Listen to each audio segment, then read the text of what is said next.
నేడు చింతాడ రవి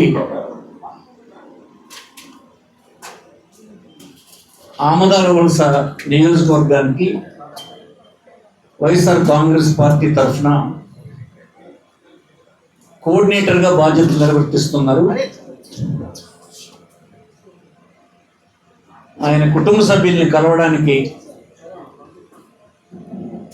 ఈనాడు మేమంతా రావడం జరిగింది.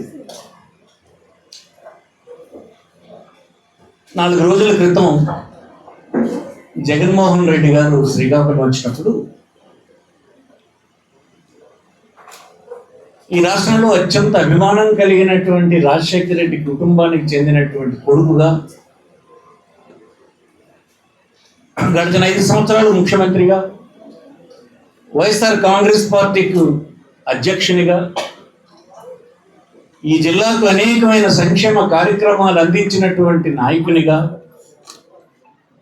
జగన్మోహన్ రెడ్డి జిల్లా పర్యటన చేసినప్పుడు సహజంగానే వేలాది మంది రోడ్లపై వచ్చి అభిమాన నాయకుడిని కలవాలని, పలకరించాలని, వారికి ఉన్నటువంటి అభిమానాన్ని చాటుకోవడానికి ఆయన వచ్చినప్పుడు రావడం జరిగింది. ఇది నిజానికి కాంగ్రెస్ పార్టీ, వైఎస్ఆర్ కాంగ్రెస్ పార్టీ సేకరించినటువంటి మనుషులు కాదు. విశాఖపట్నం నుంచి దారి పొడవునా లక్షలాది మంది రోడ్డుపైకి వచ్చారు అంటే అది ఎవరో తీసుకురావడం వల్ల సాధ్యం కాదు.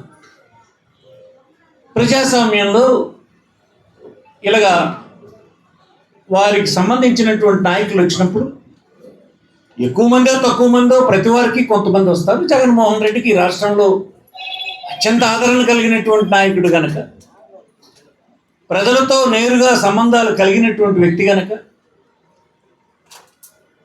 తన 5 సంవత్సరాల పరిపాలనలో ప్రతి కుటుంబానికి వారి స్తోమత పెరగడానికి, వారి ఆరోగ్యం మెరుగుపడడానికి, వారి పిల్లలు చదువుకోవడానికి, వారి స్థితిగతులు మారడానికి, సమాజంలో గౌరవంగా తలెత్తుకోవడానికి అండగా నిలబడ్డాడు కనుక తండోపతండలుగా జనం రావడం జరిగింది.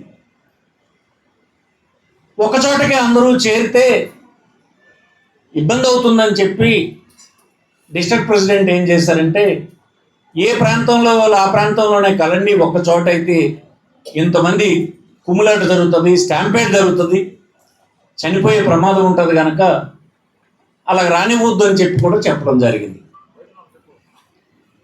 అందుకోసమే ఆమదాల నియోజకవర్గానికి చెందినటువంటి వాళ్ళందరూ, ఎవరంతా వాళ్ళు వచ్చిన వాళ్ళందరూ హైవేకి పక్కన కొత్త రోడ్డు దగ్గర సమావేశం జరగడం జరిగింది. చూద్దామనే కదా. మరి అందరూ అక్కడ చేరినప్పుడు సహజంగానే నాయకుడు వచ్చినప్పుడు వారి సంతోషాన్ని వ్యక్తం చేసి చప్పట్లు కొడతారు, జైజేలు కొడతారు, వారి కృతజ్ఞత తెలియజేయడానికి ఏదో ఒక సౌండ్ చేస్తారు. దాన్ని సాకుగా చూపి, ఇక్కడికి జనం గుమిగూడినారు అన్నది సాకు చూపి,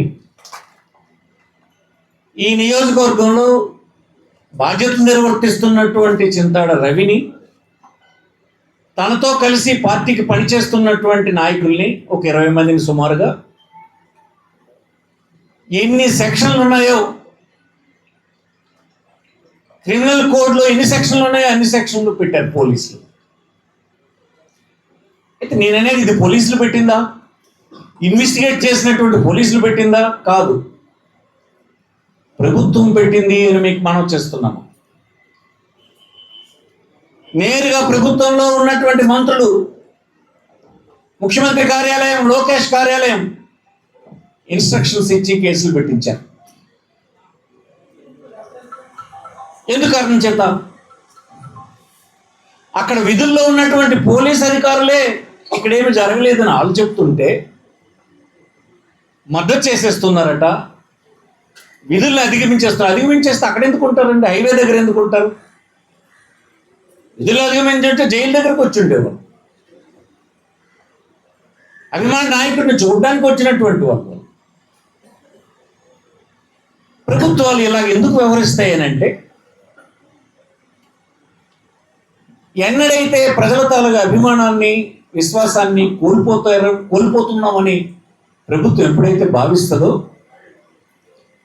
వారికి చివరగా మిగిలినటువంటి అస్త్రం పోలీసుల ద్వారా అణచివేయాలన్నటువంటి ప్రయత్నం చేస్తారు.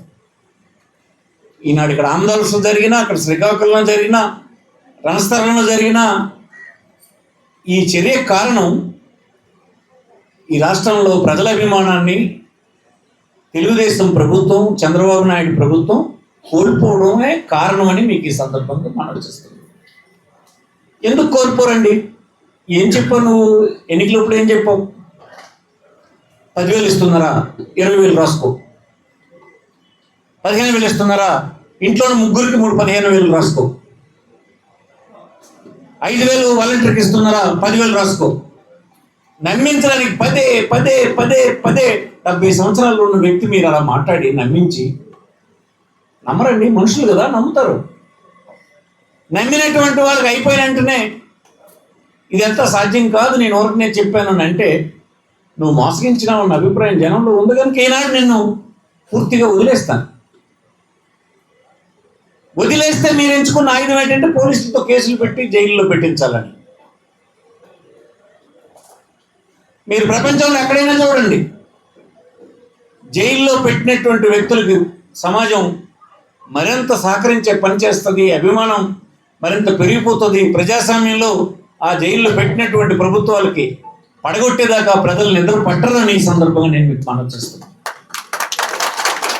ఎక్కడైనా చూడండి, పోలీసులను ఉపయోగించిన ఏ ప్రభుత్వం అయినా ఎక్కడైనా నిలబడిందా? ఈనాడు లోకేష్ గారు, చంద్రబాబు గారు చాలా ఎక్కువ ఉపయోగించేస్తున్నారు పోలీసుని. ఐపీఎస్ అధికారులు పాపం చాలా ఇబ్బంది పడుతున్నారు వీళ్ళ వ్యవహారంతో. వైఎస్ఆర్ కాంగ్రెస్ పార్టీ పోలీసులతో ఎంత తగాయిదా? మాకేం తగాయి? ఆంధ్రప్రదేశ్ ప్రజల్ని మోసగించినటువంటి తెలుగుదేశాన్ని నిలదీయాలని మేము ఉంటాం తప్ప ఏ కానిస్టేబుల్ మీదో, ఏ అధికారి మీదో, పోలీసుల మీద మాకేమి ఇప్పుడు లేదు, కొత్తగా రాదు, ఇక ముందు కూడా మాకు ఉండదు. ఊరికనే మిమ్మల్ని పావులుగా చేసి మా పైన ఉసుగొల్పి కేసులు పెట్టిస్తూ ఉన్నారు. ఈ ప్రభుత్వం ఉండదు. 3 సంవత్సరాల నాడు తుక్కుగా ఈ రాష్ట్రంలో ప్రజలు ఓడించడానికి సిద్ధంగా అడుగుతున్నారని చెప్తున్నారు.